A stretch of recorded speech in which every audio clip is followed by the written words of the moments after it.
Je vais ouvrir une parenthèse. C'est pour parler de la mairie de Dakar. Vous avez été en un moment proche de Tahaou Sénégal. Aujourd'hui, Tahaou Sénégal qui avait le contrôle, je peux le dire ainsi, de la mairie de Dakar depuis 2009 pratiquement. Tahaou qui voit filer entre ses doigts la mairie de Dakar au profit de PASTEF. Et PASTEF au départ avait à peu près 13 conseillers, s'est retrouvé avec 49 voix.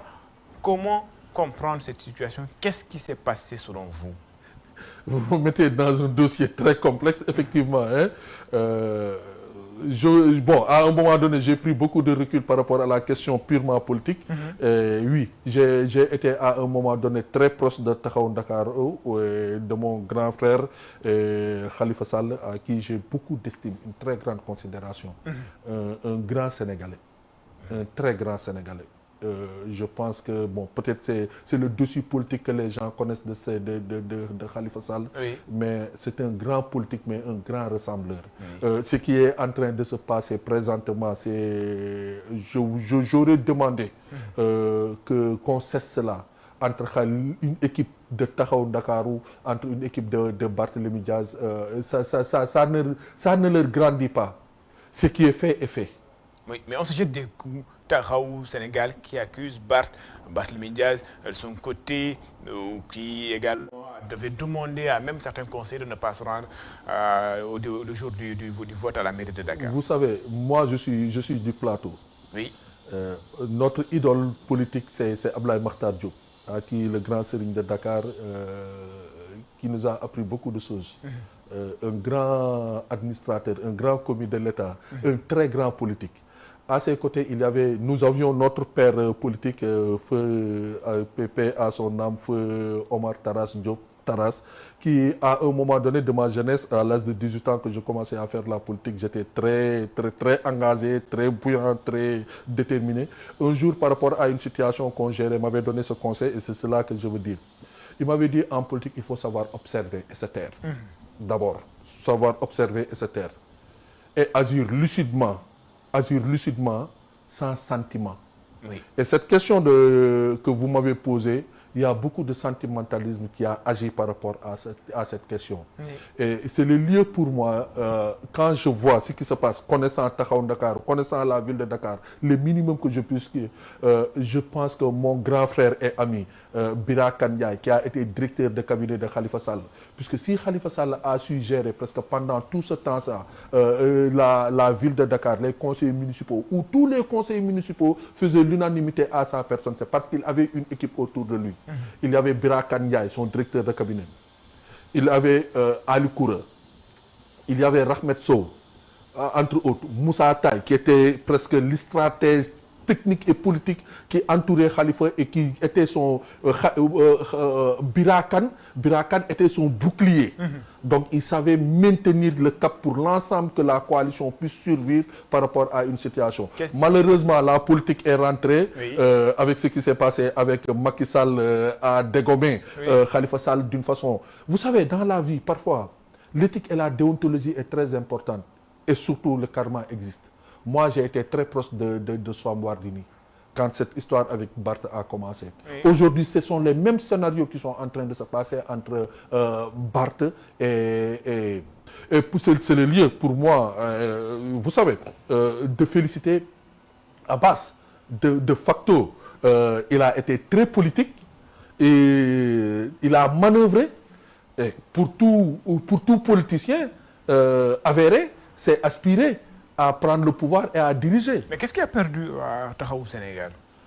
Ils ont manqué de coordination. Je pense que si Bira Kandiaï avait ce dossier tel que je le connais, puisque si on dit que Tahaou, ils avaient 27 conseillers, 13 de Tahaou Dakar, mais il y a eu un dysfonctionnement par rapport à la chaîne de la coalition. Entre ceux de Yéwi, d'abord, Yéwi s'est disloqué. Oui. Parce que certains sont des alliés, du PASTEF. Oui. Ça, il faut le reconnaître. Et Abbas a su gérer d'abord les hommes de PASTEF, de ce qu'il a, et les autres de la coalition. Et probablement, évidemment, c'est un stratège politique.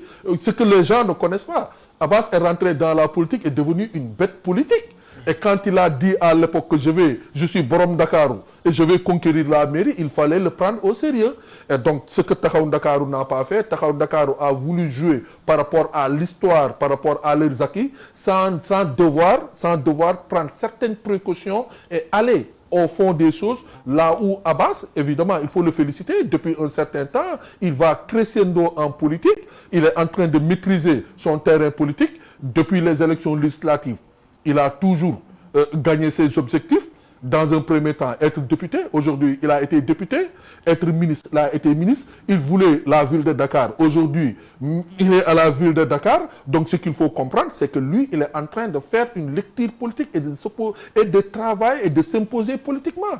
Et ça, c'est très évident. Au moment où lui, il est en train de tailler, de faire sa toile, les autres sont en train de se tirer dessus. Barth et Khalifa Ababacar Sall, c'est la cassure ou c'est la fissure entre les deux. Ils étaient très très proches, mais aujourd'hui ils sont en train de s'éloigner. Vous étiez quand même très proche de Khalifa Ababacar Sall. Cette situation-là, comment vous la vivez? Ma proximité avec Khalifa Sall, c'est une proximité d'idole. C'est quelqu'un que j'admire, c'est quelqu'un. Mais pour connaître je n'étais pas dans les secrets de Khalifa Sall et de Barthélémy, oui, pour être très sincère. Mais qu'est-ce que cette rupture de relation entre les deux vous fait? Ça me fait très mal. Ils ne le méritent pas, les deux. De la compassion qu'ils ont, le respect que Barth a pour Khalifa, les ambitions que Khalifa a pour Barth, je pense que les ambitions, ils devaient être stratégiques. Et je le répète, je pense que certains comme Ali Koura, qui est très ami à Khalifa Sall, Bira Kandiaye, le bouclier de Khalifa Sall qu'on connaît, ils auraient pu prendre leur bâton, ils auraient pu prendre leurs responsabilités, ils auraient dû jouer à la politique réelle telle qu'on les connaît par rapport à ce dossier. Moi, je pense que dans ce dossier, aujourd'hui, le vin est tiré. Bon, attendons la décision du 18 septembre. Et jusque-là, c'est Abbas qui va dérouler. Et même si Abbas, aujourd'hui, on sait que Abbas Borom Dakar, Abbas est venu à Dakar. Qu'il soit Borom ou, mais l'essentiel, il est rentré à Dakar. Et ça, c'est au détriment de Tahaou Dakar. C'est au détriment de Tahaou Dakar. Une défaite politique de Tahaou. Oui. Ah oui. Donc ça, il faudrait qu'on puisse... Tahaou, ils sont dans des jours très difficiles. Il faudrait beaucoup de sport, beaucoup de force. Et je pense que le grand Khalifa Sall politique, vous savez, hein, les dernières élections présidentielles ont tiré dessus Khalifa Sall.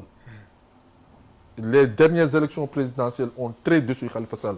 En amont, il y a eu beaucoup de choses qui sont passées pour une personne humaine, telle que je le connais, qui veulent toujours être dans l'éthique politique. Et les résultats tels que ça se sont passés, Khalifa Sall a du mal. Khalifa Sall a du mal et je pense même que c'est par rapport à cela. Mais moi, je l'appelle vraiment, dans la mesure du possible, de réunir encore son équipe autour de lui, de réunir sa famille. Et s'il y a des possibilités, et je sais que la considération qu'il a envers Ousmane Sonko et le président Bassirou Diomaye Diakhar Faye, s'il reste dans l'opposition, qu'il fasse une opposition, vraiment une opposition contributive. Quant à lui et son fils, Barthélémy Diaz, il faudrait qu'on puisse taire certaines choses. La politique, c'est la politique. On peut aller à la conquête du pouvoir, mais dans l'éthique et la déontologie et dans le respect de soi. Là, ce qu'ils sont en train de créer ne leur ressemble pas. Ça leur divise plus et c'est à leur perte et profit. Il y a des échéances électorales à venir, surtout les municipalités. Je pense qu'ils peuvent travailler encore, remobiliser les forces et aller dans ce sens-là. Taire donc les divergences. Khalifa Ababacar Sall et Barthélémy Diaz. Reparlons un petit peu des organisations non gouvernementales, des ONG.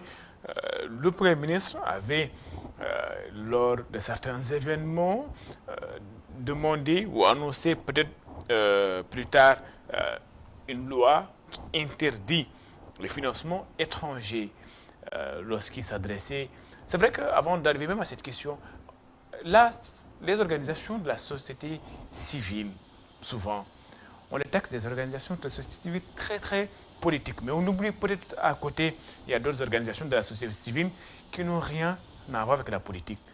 Est-ce que ce n'est pas le lieu d'éclaircir cette situation? Monsieur Si, moi je pourrais parler de notre ONG, oui. Autre Africa. Oui. Je l'ai dit à la télé et à la radio. Oui. Je l'ai dit devant le peuple sénégalais. Oui. le gouvernement m'entend, les partenaires au développement. 15 ans d'existence, il n'y a aucune structure, aucune société, personne qui peut venir dire il a donné un copec à l'ONG Outre-Africa. Je ne reçois pas de subvention ni d'aide en 15 ans. C'est lors de ce colloque-là que j'ai demandé une